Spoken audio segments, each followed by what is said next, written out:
Kakhovka Dam collapse turns Black Sea into ecological disaster, says Ukraine. The recent collapse of the Kakhovka Dam in Ukraine has had dire consequences, transforming the Black Sea into a disturbing amalgamation of a garbage dump and animal cemetery, warn Ukrainian authorities. As floodwaters recede following the catastrophic event, debris carried along the Dnipro River is polluting Odessa's coastline and posing a significant threat to the environment. According to the Ukrainian Ministry of Internal Affairs, the sea is being inundated with various hazardous objects, including mines, ammunition, and explosive materials. Border guards have reported an alarming presence of deceased fish in the affected area, further highlighting the ecological impact of the disaster. The ministry pointed fingers at the devastation caused by Russians, emphasizing that the Dnipro River carries clear signs of their actions. The consequences of this ecocide are described as terrible, as entire villages have been destroyed, farmlands flooded, and tens of thousands of people left without electricity and clean water. Determining the cause of the dam's collapse remains a challenge. While some suspect intentional targeting as part of Russia's war in Ukraine,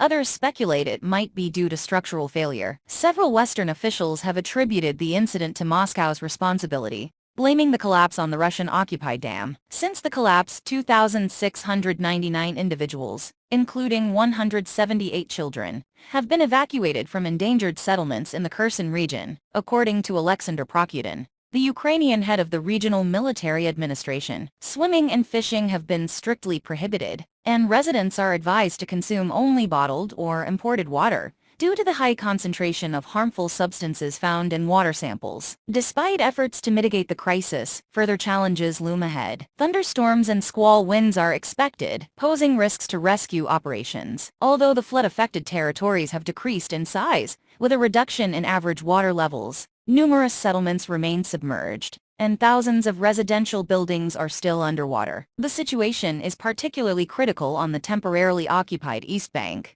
where the Russian occupation authorities have neglected evacuation measures, leaving 14 settlements flooded. Ukrainian President Volodymyr Zelensky has urged international support to aid the victims of the dam collapse in Russian-occupied areas, accusing Russian forces of hindering rescue efforts and continuing to shell the region. The aftermath of the Kakhovka Dam collapse has extended beyond the Kherson region. In the Dnipropetrovsk region, communities such as Marhanets, Nikopol, Pokrovsk, and Reshivka have faced water supply disruptions. Additionally, a section of railway track near Nikopol has been destroyed. During a visit by Canadian Prime Minister Justin Trudeau, President Zelensky expressed Ukraine's willingness to assist Canada in combating the wildfires devastating the country. Zelensky emphasized the importance of international solidarity and cooperation during times of crisis, reaffirming Ukraine's commitment to supporting other nations in need.